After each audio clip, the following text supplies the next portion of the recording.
গাইবান্ধায় কামরুল হত্যা মামলার আসামিদের গ্রেফতার ও দৃষ্টান্তমূলক শাস্তির দাবিতে বিক্ষোভ। আসসালামু আলাইকুম।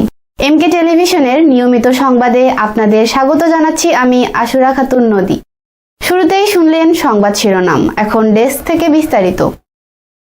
গাইবান্ধায় কামরুল হত্যা মামলার আসামি গ্রেফতার ও দৃষ্টান্তমূলক শাস্তির দাবিতে মানববন্ধন ও বিক্ষোভ মিছিল অনুষ্ঠিত হয়। ৩ জুলাই বুধবার বিকেলে গাইবান্ধার সদর উপজেলার গিদারি ইউনিয়নের বালিয়াছড়া গ্রামে অনুষ্ঠিত মানববন্ধন ও বিক্ষোভ মিছিলে বালিয়াছড়া গ্রামের সহ আশেপাশে গ্রামের শত শত নারী পুরুষ এতে অংশগ্রহণ করেন। সে সময় বক্তব্য রাখেন নিহত কামরুল ইসলামের শিশুপুত্র আরিফুল ইসলাম, আব্দুল কালাম আজাদ, রানা প্রামাণিক, সুজন মিয়া সহ আরো অনেকে। বক্তারা অবিলম্বে সকল আসামিদেরকে গ্রেফতার সহ দৃষ্টান্তমূলক শাস্তির দাবিতে ফাঁসি কার্যকরের দাবি করেন। তারা আরো বলেন, দ্রুত সময়ের মধ্যে আসামিদেরকে গ্রেফতার করা না হলে দুর্বার আন্দোলন গড়ে তোলা হবে। গেল রোববার সন্ধ্যায় স্থানীয় লোকমান ও আমিনুলের নেতৃত্বে একদল সন্ত্রাসী অতর্কিত হামলা চালিয়ে কামরুলকে হত্যা করে। এ সময় গুরুতর আহত হন আরো 5 জন। বর্তমানে তারা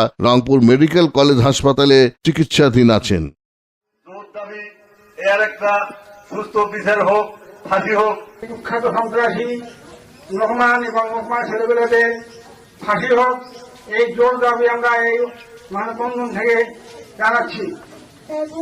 বাড়ি হচ্ছে মাথার মধ্যে মারছে, তারপরে ওটা থেকে আমার আম্মু তার বাজারে গেছিল, তারপর ওরা ছুরি দিয়ে এখানে ফাটে।